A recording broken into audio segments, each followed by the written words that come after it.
बहुत बढ़िया। बजाओ बजाओ। ठीक है, और जिस दिन फूकने आएंगे उस दिन किसी की परमिशन नहीं लेंगे। सर चाहिए तो चाहिए। अब 9 दिन के ब्याह से खा पी के ये समझ लो सरकार के लिए 9 दिनों कोड़ा धरे हम लोग। कोड़ा है ये हमारे लिए, समझ आ रही है?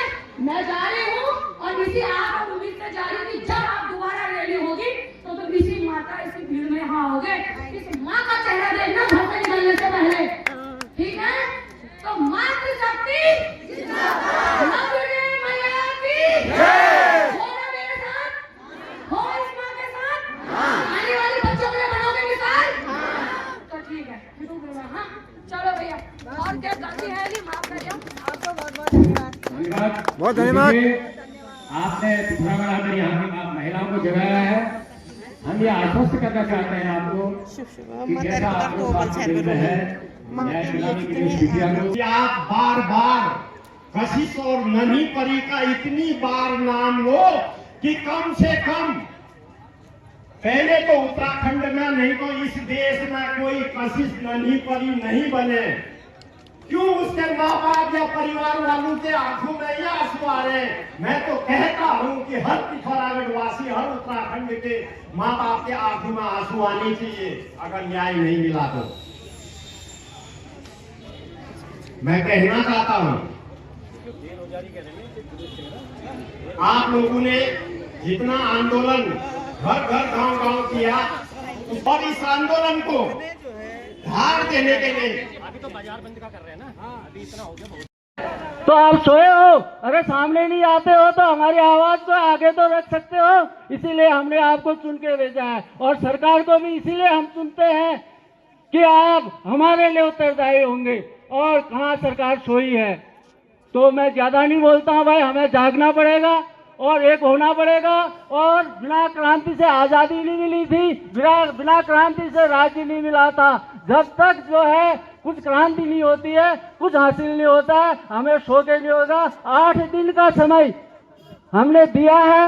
अष्टमी के दिन सरकार को चेता देना चाहते हैं कि सारी जिम्मेदारी आपकी होगी। बहुत बहुत धन्यवाद।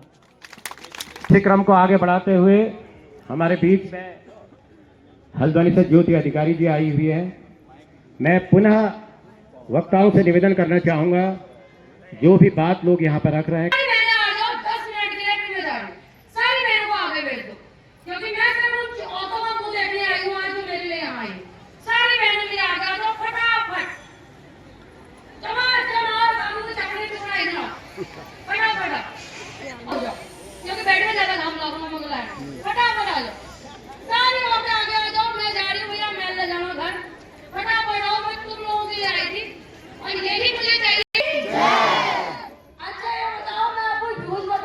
एक जनता मिलके एक छोटी सी बच्ची को न्याय दिलाने में चूक रही है। साफ सी बात है, आप लोग कैंडल मार्च निकालते हैं, आप लोग रैलियां निकालते हैं। ये मेरी पहली रैली है। मैं अभी एयरपोर्ट पे कार्यरत हूँ, मैं अपनी छुट्टी लेके आई हुई और मैं यहाँ पे बहुत शांतिपूर्ण तरीके से बात नहीं रख पाऊंगी, क्योंकि जितने शांतिपूर्ण तरीके से इतने दिनों से काम चल रहा है, 11 साल से ये आपको न्याय नहीं मिला है।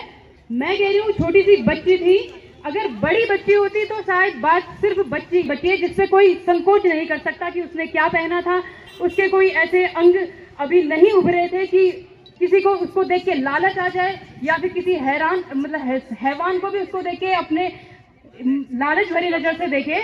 छोटी सी बच्ची को न्याय नहीं मिल पा रहा है। जनता की भी गलती है, सरकार को तो मैं कहती हूँ कि गलती है। मैं नवीना धामी हूँ, मैं धामी सरकार से अनुरोध करती हूँ कि अगर इसी तरीके से हमारा चलेगा, मुझे नहीं लगता है कि कई एक हफ्ता 2 से 10 दिन की रैली हम निकालते हैं। 10 दिन बाद अगर हमें न्याय नहीं मिलता है तो उसके बाद जो आक्रोश होगा उसके जिम्मेदार आप होंगे। नेपाल की परिस्थिति, जब जो बोलते हैं ना जेन जी जनरेशन, उसको छोड़िए। आप लोग इतना जो फैमिली वाले आ रखे, पूरे चंद परिवार आ रखे, सारे लोग आ रखे, अगर आपको उसको देख के भी नहीं लगता है तो आप लोग जितने युवा है, मैं कह रही हूँ युवा लड़कियां हैं, युवा लड़के हैं, आप लोग खुद से भी इतने सामर्थ्य रखते हैं अपने आप में कि उस बच्चे को न्याय दिला सकते हैं। जाइए, जिस प्रकार नेपाल के युवाओं ने किया है। मैं यहाँ पे किसी को आक्रोश में ये नहीं बोल रही हूँ कि आप लोग ये कीजिए, ये दंगे फैलाइए, लेकिन बात जब इतनी छोटी बच्ची है कि जब आपको बिल्कुल पता है, एकदम दूध की तरह पता है कि ये सच्चाई है, ये यहाँ पे बिल्कुल आपको कोई एक छोटी सी आशंका नहीं हो सकती कि यहाँ पर किसी चीज की गलती है या लड़की की गलती। जब आपको पता है छोटी सी बच्ची है, आप उसको भी न्याय नहीं दिला पा रहे हैं, तो आप लोग खुद भी जिम्मेदार हैं, सरकार तो है ही है। काफी मात्रा में जुलूस निकली है, नन्ही परी को न्याय दो, और देख सकते हैं काफी जुलूस बढ़ते जाएगी अभी। तो ये देखिए काफी कैंडल मारते हो रहा है सभी का हाथ में, लड़कियां बालिकाएं आदमी हैं जो हैं सभी वो हाथ में कैंडल मारते हैं। वो देखते हैं गाड़ियाँ साथ में है, पुलिस बल साथ में है। ये इसका फैसला जरूर जल्दी से जल्दी करना चाहिए, क्योंकि भैया न्याय देना है नन्ही परी को। तो क्या हुआ कैसे हुआ, तो ये इसका सुप्रीम कोर्ट तक कैसे गया वो जो कातिल था, तो इसके बारे में कुछ मामला कुछ गड़बड़ है और आगे तक बढ़ेगा ये जाएगा सुप्रीम कोर्ट तक।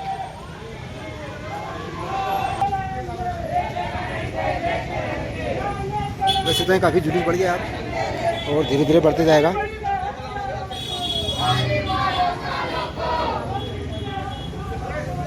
और नन्ही परी को जो न्याय देना है वो दिलवा कर रहेंगे।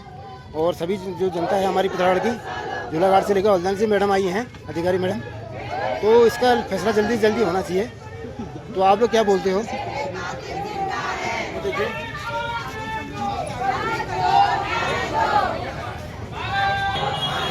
वाले हम